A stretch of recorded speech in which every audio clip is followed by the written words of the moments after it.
ഇന്ന് ഒത്തിരി സ്ത്രീകൾ പറയുന്ന ഒരു ബുദ്ധിമുട്ടാണ് പീരീഡ്സ് കറക്റ്റ് ആവുന്നില്ല, അല്ലെങ്കിൽ കറക്റ്റായിട്ട് ഒരു ഫ്ലോ കിട്ടുന്നില്ല.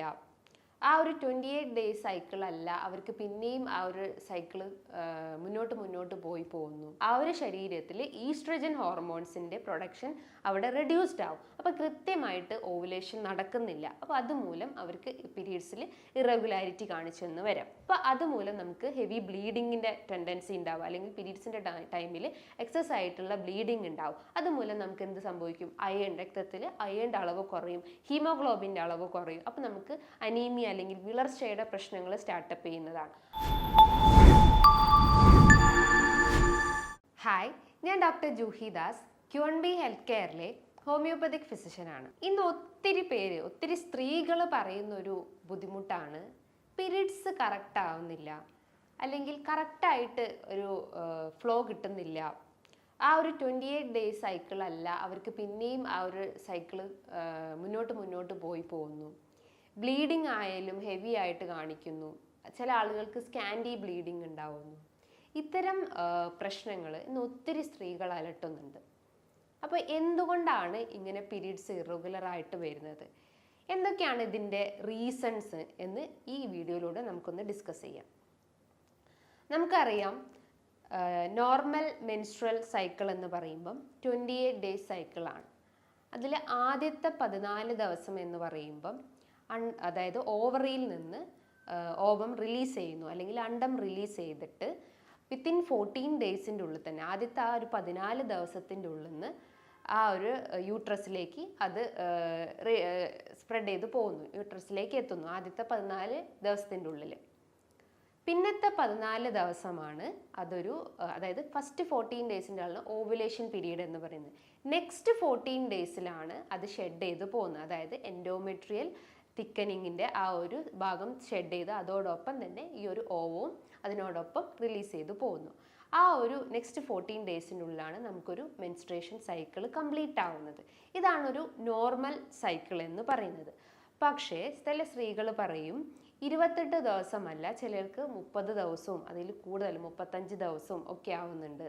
അപ്പോൾ നമ്മൾ ശ്രദ്ധിക്കേണ്ട കാര്യങ്ങൾ എന്ന് പറയുമ്പോൾ, ഒരു 3 മാസത്തിൽ കൂടുതൽ നമുക്ക് പീരീഡ്സ് ഇറഗുലർ ആവുകയാണെങ്കിൽ, അല്ലെങ്കിൽ 3 മാസം അടുപ്പിച്ച് നിങ്ങൾക്ക് പീരീഡ്സിന് എന്തെങ്കിലും ഇറഗുലാരിറ്റി ഉണ്ടെങ്കിൽ നിങ്ങൾ ആദ്യം തന്നെ വയറിൻ്റെ ഒരു സ്കാനിങ് എടുക്കണം. അപ്പം നമുക്ക് മനസ്സിലാവും എന്തെങ്കിലും ഒരു എക്സ്ട്രാ പ്രശ്നങ്ങൾ, അല്ലെങ്കിൽ എന്തെങ്കിലും ഗ്രോത്തോ അല്ലെങ്കിൽ എന്തെങ്കിലും സിസ്റ്റിൻ്റെ പ്രശ്നങ്ങളാണെന്ന് നമുക്ക് ഈ ഒരു സ്കാനിങ്ങിലൂടെ മനസ്സിലാക്കാൻ പറ്റുന്നതാണ്. അപ്പം പ്രധാനമായിട്ടും ഈ ഒരു ഇറഗുലർ പീരീഡ്സിൻ്റെ കാരണങ്ങൾ എന്ന് പറയുമ്പം മെയിൻലി നിങ്ങൾക്കുണ്ടാവുന്ന ആ ഒരു സ്ട്രെസ് അല്ലെങ്കിൽ ടെൻഷൻ അല്ലെങ്കിൽ ആങ്സൈറ്റി പ്രശ്നം മൂലം നിങ്ങളുടെ ശരീരത്തിൽ ഒത്തിരി ഹോർമോണൽ ഇംബാലൻസ് വരും.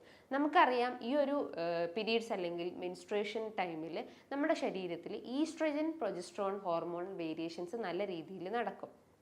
അപ്പോൾ അതോടൊപ്പം തന്നെ നമുക്ക് എന്തെങ്കിലും ടെൻഷനോ അല്ലെങ്കിൽ സ്ട്രെസ് പ്രശ്നങ്ങൾ ഉണ്ടെങ്കിൽ നമ്മുടെ ശരീരത്തിൽ എഗെയിൻ ആ ഒരു സ്ട്രെസ് ഹോർമോൺ ഉൽപ്പാദിപ്പിക്കുക, അല്ലെങ്കിൽ കോർട്ടിസോൾ പ്രൊഡക്ഷൻ അധികമാവും. അപ്പോൾ നമുക്ക് പിന്നെയും ആ ഒരു മെൻസ്ട്രൽ ഇറഗുലാരിറ്റി ഉണ്ടാവും.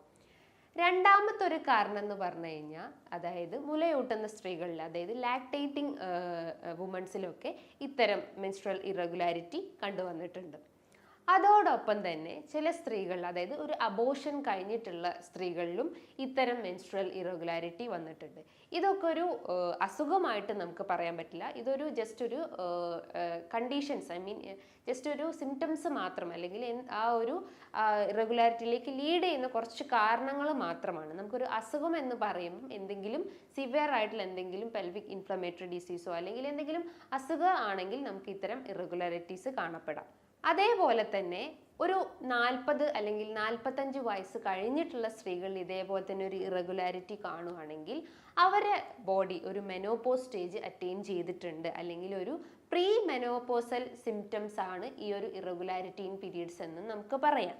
അതായത് ആ ഒരു ശരീരത്തിൽ ഈസ്ട്രജൻ ഹോർമോൺസിൻ്റെ പ്രൊഡക്ഷൻ അവിടെ റെഡ്യൂസ്ഡ് ആവും. അപ്പോൾ കൃത്യമായിട്ട് ഓവുലേഷൻ നടക്കുന്നില്ല. അപ്പോൾ അതുമൂലം അവർക്ക് പീരീഡ്സിൽ ഇറഗുലാരിറ്റി കാണിച്ചെന്ന് വരാം.